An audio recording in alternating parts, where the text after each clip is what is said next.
करा, पूर्ण करा. शेतकऱ्यांच्या मागण्या पूर्ण करा. पूर्ण करा, पूर्ण करा. शेतकऱ्यांच्या मागण्या पूर्ण करा. पूर्ण करा, पूर्ण करा. शेतकऱ्यांच्या मागण्या पूर्ण करा.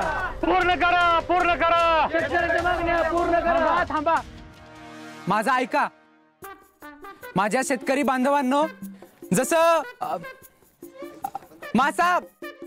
मासा पाण्याशिवाय करत नाही, म्हणजे माशांनी पाण्यात राहून पाण्याशिवाय करू नये, तसं शेतकऱ्यांनी बी सरकारच्या विरोधात जाऊ नये, वाद घालू नये. तर मला तुम्हाला एवढं सांगायचंय की तुम्ही आंदोलन मागं घ्या, नका करू आंदोलन. अहो, त्याच्यात तुमचाच फायदा आहे, म्हणून म्हणतोय की तुम्ही आंदोलन मागं घ्या. जगूदादांचा, जगूदादांचा, अरे जगूदादांचा, जगूदादांचा, अरे जगूदादांचा, जगूदादांचा. फायदा तर याच्या मम्मीनं करून घेतलाय. मागल त्याला शेततळ या योजनेत पैसे लाटून. काय बी बोलू नको, नाहीतर मग त्या दिवशी. नाहीतर काय, मम्मीला जाऊन नाव सांगशील.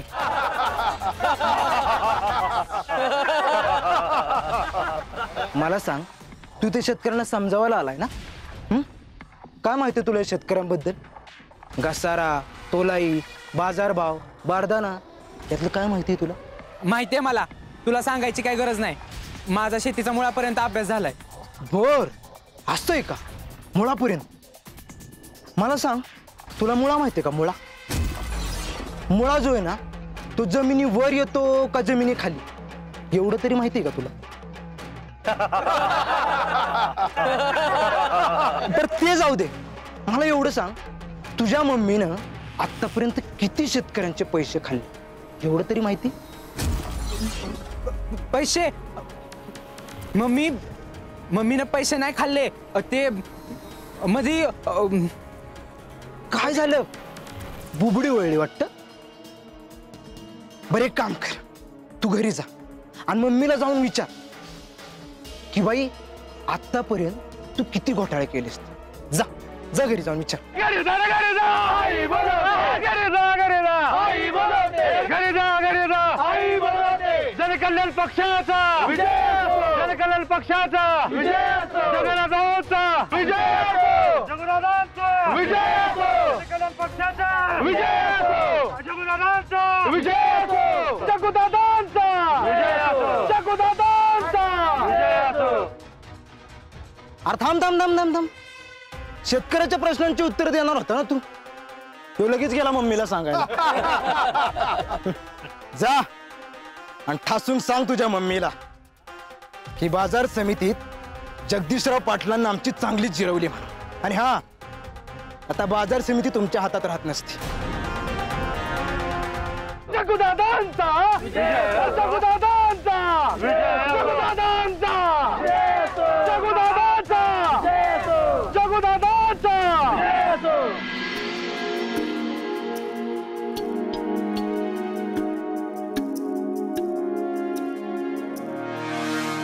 पियू, बघितलं का आमचा दणका? बाजार समितीत जाऊन त्या कांचन सूर्यवंशीच्या पोराची हवाच काढून घेतली आम्ही. लय खुश आहे आम्ही आज. या संधीची आम्ही आतुरतेने वाट बघत होतो, पण तुझ्या डॅडीने ही संधी आम्हाला मिळवून दिली नसती. पण फक्त तुझ्यामुळं आज आम्ही स्वतःला सिद्ध करू शकलो. त्यासाठी थँक्यू पियू. अरे दादा, त्यात थँक्यू काय? मला माहित होतं तुझ्यात पहिल्यापासूनच ती धमक आहे म्हणून. आणि आपल्या घरातनं डॅडी नंतर जर कोणी राजकारणात जायला पाहिजे ना, तर तो फक्त तू आहेस. पियू, तू आमचा एवढा विचार करतेस, आणि त्या दिवशी मी तुझ्यावर भडकलो, त्यासाठी सॉरी. पण तू अशी वागत जाऊ नकोस. तुला वाटते तितकी की दुनिया सरळ नाही. बघितलं का माने, आंदोलनाच्या ठिकाणी जायचं सोडून कशा गप्पा चालल्या त्यांच्या. अहो डॅडी, इतक्यातच आलाय तू तिकडनं. आणि मी म्हणलं होतं ना तुम्हाला, जग्गू दादा या आंदोलनाची जबाबदारी यशस्वीपणे पार पाडेल म्हणून. आलंय कानावर आमच्या. पण असं अर्ध्या हळकुंडानं पिवळं व्हायची गरज नाही. राजकारणात असं हुरळून जाऊन आणि गाफील राहून चालत नाही. रोजचं सातत्य महत्वाचं असतं. हे असं एका दिवसाच्या यशानं काही होत नाही. जोपर्यंत आंदोलन तडीच जात नाही तवर लावून धरा. तुम्ही टेन्शन घेऊ नका. आमचं इंजन आता चांगलंच तापलंय. आम्ही मार्केटमध्ये ठासून उतरलोय. आता सूर्यवंशीच्या खानदानात सुट्टी नाही. त्यांना कळलंच हे पाटील काय आहेत ते. आणि हा, आमच्या नादाला लागणाऱ्यांचं काय हाल होतात ना ते पण कळेल. माने, लय हवेत उडू नका म्हणावं. जमिनीवर राहून केलेली शिकार पचायला बरी असते. चला, आपल्याला भरपूर काम आहेत. इथं थांबून उपयोग नाही.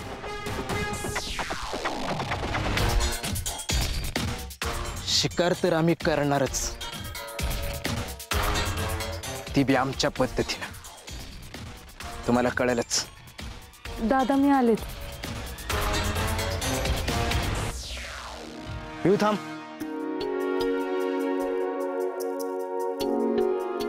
आम्ही 2 दिवस झालं बघतोय, तुझा चेहरा पडल्यागत दिसतोय. काय झालंय का? नाही दादा, ते माझी जरा झोप नाही झाली आहे ना, म्हणून तुला तसं वाटत असेल.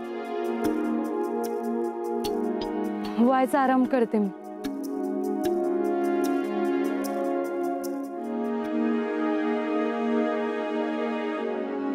पिवडे पिवडे,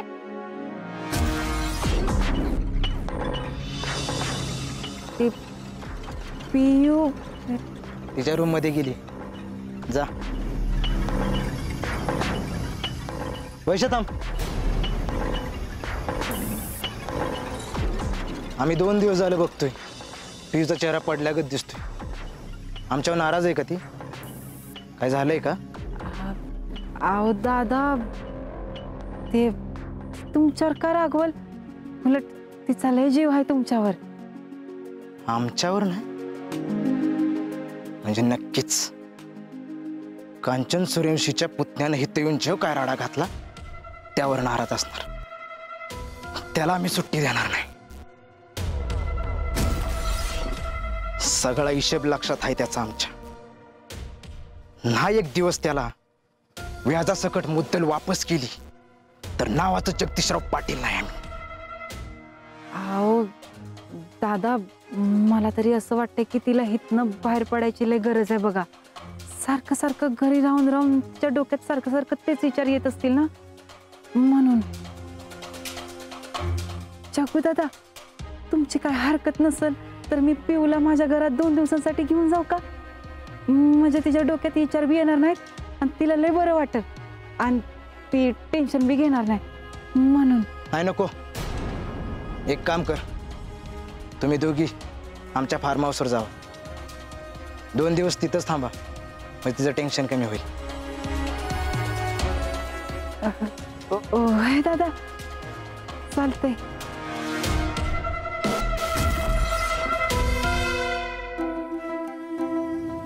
दोस्ती ना कमवायची असते, अशी वडून तरुण एखादं लादण्याची गोष्ट नाही. ती जीवाला जीव लावणारी आणि मित्राच्या आनंदात त्याला डोक्यावर घेऊन मिळणारी असती ना, ती असती दोस्ती. तू कोणाशी दोस्ती करण्याची आणि कोणाची दोस्त होण्याच्या लायकीचीच नाहीस, ही आज तू दाखवून दिलेस. तेव्हा माझ्यासोबत दोस्ती करण्याचा विषय ना कायमच्या डोक्यातून काढून टाकायचं. पियू पियू पियू पियू, अशी अजून किती दिवस उदास बसणार आहेस ग तू? हा, तुम्हाला काय म्हणली होतीस की याच्या पुढे मी आधीसारखी वागणार आहे? परत तशीच वागायला लागलीस का तू? मला तर आता असं वाटतंय ना, तुला कुठेतरी बाहेर जायला पाहिजे आणि बाहेरची हवा खायला पाहिजे. म्हणजे तुला कसं आहे, कसं फ्रेश वाटेल बघ. मला नाही जायचंय कुठं, मी इथंच बरी. असं कसं नाही झालं पाहिजे? आणि तुला तर जायलाच पाहिजे. त्याशिवाय काय नाही, तुझ्या डोक्यातनं वीरूच्या मैत्रीचं प्रकरण आहे ना, ते मिटणार नाही बघ. आपण दोघी जणी का नाही मज्जा करू बघ बाहेर जाऊन. तुला माहित आहे, मी बाहेर जायचं ठिकाण पण ठरवलंय. काय ठरवलं असेल सांग बरं. वैसे तुला कळत नाही का एकदा सांगितलेलं मला नाही जायचं म्हणून? डोक्यात शिरत नाही वय तुझ्या? आणि बाहेर बघ जरा, जग्गू दादा बसलाय. त्याला जर कळलं ना तुम्हाला फिरायला नेत्या म्हणून तर घरातनं बाहेर काढेल तुला. नाही काढणार. चौकू दादानं स्वतःच सांगितलंय मला की आपण दोघी जणी कुठेतरी बाहेर जाऊन फिरून येऊ. लय जात का नाही? काय होय, आवाजाला काय झालं तुझ्या? आमची परमिशन आहे तुम्हाला बाहेर जायची. तुम्ही 2 दिवस आपल्या फार्म हाऊसवर जाऊन या आणि सोबत वैश्वला पण घेऊन जा. तेवढीच हवा पालट होईल. आणि हा, तुम्ही तिकडे रिलॅक्स व्हाल आणि इकडं तुमच्या डॅडींचा राग पण निवडाल. पण दादा मला खरंच कुठं जायचं नाही. मी हाय तिथं बरी आहे. ते काय नाही. हा, तू जायचंस म्हणजे जायचंस, आमचं ठरलंय. आणि आमची बहीण अशी उदास बसलेली आम्हाला नाही आवडणार. आणि हा, जर का तू नाही गेलीस तर आम्ही असं समजेन की तुला राजकारणात इंटरेस्ट आहे का आम्ही तुझी जागा घेईल म्हणून उदास. अरे नाही नाही दादा, असं काहीच नाही. नाही ना? मग दरवेळेला कशी हट्ट करून मागे लागतीस फिरायला जायचंय म्हणून? आता का नाही म्हणतीस? बरं ठीक आहे, येतो आम्ही फिरून. वैशे लाग तयारीला.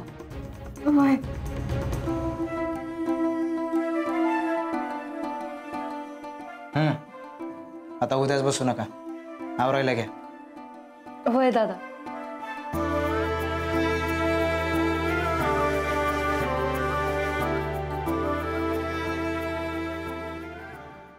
अरे काय करून आलास हे पृथ्वी? युवा अध्यक्षपद तुला कशासाठी दिलं होतं? पक्षाची इमेज वाढवायला का हे असं हस करून घ्यायला? तू शेतकऱ्यांचं आंदोलन मिटवायला गेला होतास का माझी इज्जत घालवायला गेला होतास? विरोधकांच्याकडनं हस करून घेऊन आलायस, त्याची तरी लाज वाटते का तुला? शाहीन, तुम्हाला नाही का वाटत पृथ्वीदादांचं काहीच नाही चुकलं? काकी उगाच बोलतात त्यांना. अगं मम्मी, तू इतकी पोरं होती की मला ना काय बोलायचं सुधारलंच नाही. मम्मी, खरं तर जे काही घडलं ना त्यात यांची काहीच चूक नाहीये. यांना काही स्वप्न पडलं नव्हतं विरोधक असं अडचणीत टाकणारे प्रश्न विचारतील म्हणून. आणि तसं बी विरोधक जे काही बोललेत ना ते ह्यासनी नाही तर तुम्हालाच बोललेत. तुम्ही एवढं घोटाळा करून ठेवलं नसतं ना तर आज यांच्यावर तोंडावर पडायची वेळ आलीच नसती. ए बास, आवाज बंद कर.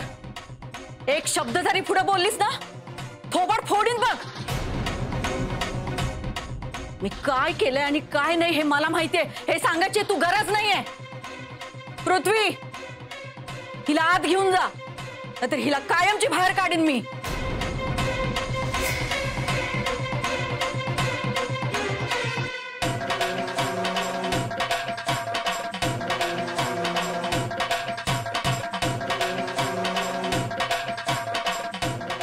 कांचन, तिच्यावर आणि पृथ्वीवर भडकून काय उपयोग आहे का? मी तुला आधीच सांगितलं होतं ही जबाबदारी वीरूवर दे म्हणून, तर तू ऐकलं नाहीस माझं. झाला का तुम्ही सुरू परत? तोंड मिटून गप्प बसता येत नाही का तुम्हाला? बापाला सांगितलं तर गप्प बसता येत नाही आणि पोरग विरोधकांसमोर मुस्क बांधून गप्प बसतंय. ते काही नाही, काय पण करून मला आंदोलन मिटवलं पाहिजे. आत्ताच कुणाला तरी मुंबईला मंत्रालयात पाठवून देते शेतकऱ्यांच्या मागण्यांची फाईल घेऊन. म्हणजे तिथनं आश्वासन जरी मिळालं ना तरी शेतकऱ्यांचं आंदोलन शांत करता येईल. अगं कुणाला तरी कशाला, वीरूलाच पाठव की. अगं वीरूला शेतीची माहिती आहे, तो तुझं काम व्यवस्थित करेल आणि शेतकऱ्यांचे प्रश्न बी पोटतिडकीनं मांडल तो. ठीक आहे, पाठवते त्याला. तुमच्या मनासारखं करते. वीरू, ए वीरू. जी काकी, आलो. दीपे, जाती बेडवरनं फाईल घेऊन ये.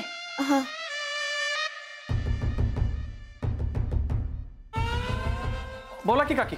हे बघ, तुझं जे काय काम आहे ते लवकरात लवकर उरक आणि आत्ताच्या आता ही फाईल घेऊन मुंबईला जा. जी. आणि सोबत कोणाला तरी घेऊन जा बरं का. का त्याला कोणी उचलून नेतं वे?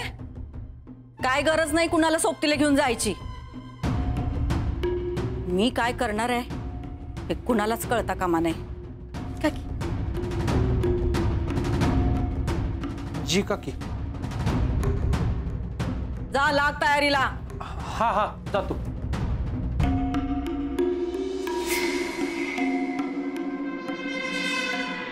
पिवळे, अगं पिवळे चल की लवकर, येतोय. वय आले, 1 मिनिट. चल चल चल लवकर चल. अगं मला माझे घरचे ना सोडतच नव्हते, पण जेव्हा मी तुझं नाव सांगितलं ना तर मग ते म्हणाले की पिऊ तुझ्या संगत आहे ना तर आम्हाला काय बी काळजी नाही. मग माझ्या घरच्यांनीच माझी बॅग भरली. आता मला ना लय आनंद होतोय बघ.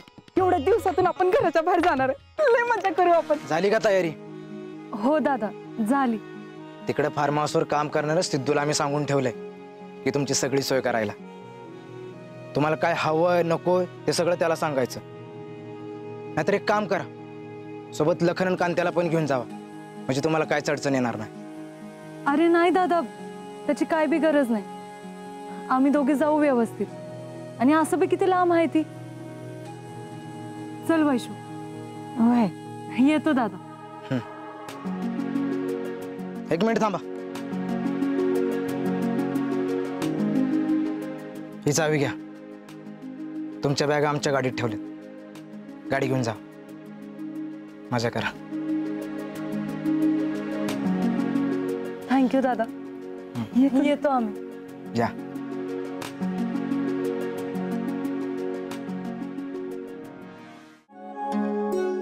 इरू हा ह्यो घे डबा आणि बाहेरचं काय खाऊ नगस.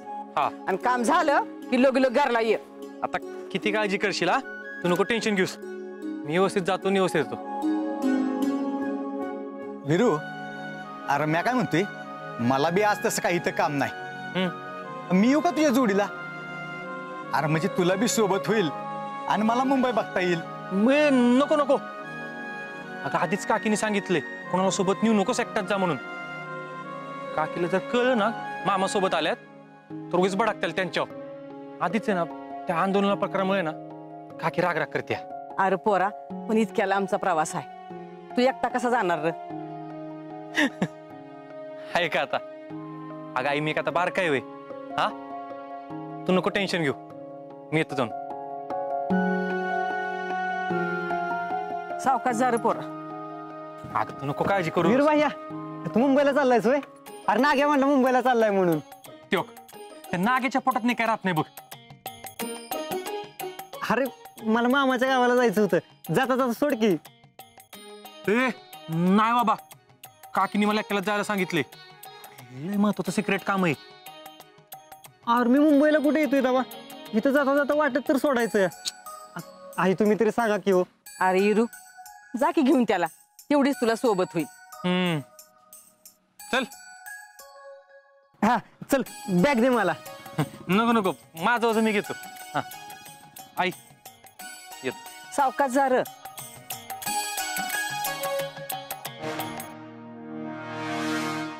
मग वीर भैया, हा मुंबईला असं कुठलं सिक्रेट काम काढलंस रे? हार ते काम सांगितलं तर ते सिक्रेट कसलं? हा वीर भैया, हा बरं वाटलं का ते प्रकरण मिटावतं घेतलंस तू? कुठलं प्रकरण रे? अरे ती फ्रेंडशिप घेतलीस ना. तुला कोणी सांगितलं? हा पिल्या, उगाच तुला चौकशा नको बरं का बाकीच्या. तुला कुठं सोडायचं ना ते सांग मला. अरे ती बरोबर वैशिकाला चालली ना 2 दिवसासाठी त्यांच्या फार्म हाऊसवर. तिकडे चाललोय तिला भेटायला. म्हटलं 2 दिवस जरा आम्हाला भेटता येईल ना. म्हणजे पिल्या तू खोटं बोललास माझ्याशी? तुम्ही सगळे ना आता लय खोटं बोलायला लागलाय. आला तर विरुबाईला का तसं नाही लागा? अरे का बस पिल्या. विरुबाईला का चिडू नको ना लागा तू माझ्यावर. अरे काय चिडू नको पिल्या मग? हा खोटं का बोलला माझ्याशी? तुला माहितीये ना मला खोटं बोलायला आवडत नाही ती. आला का विरुबाईला का तसं नाही लागा? मग कसं आहे पिल्या? विरुबाईला का चिडू नको की लागा? तू जर खरं सांगितलं असतं ना मी काय नसतो बोललो रे. खरं खोटं बोलायची गरज नव्हती तुला. अरे मला नाही बोलता आलं सगळ्यांपुढं, पण नका नको नका असं बोलू लागा विरू भैया मला बी आवडतंय लागा. हा खोटं बोलताना भ्याने वाटलंय तुला हा अरे कुठं बघ की लागा विरू भैया.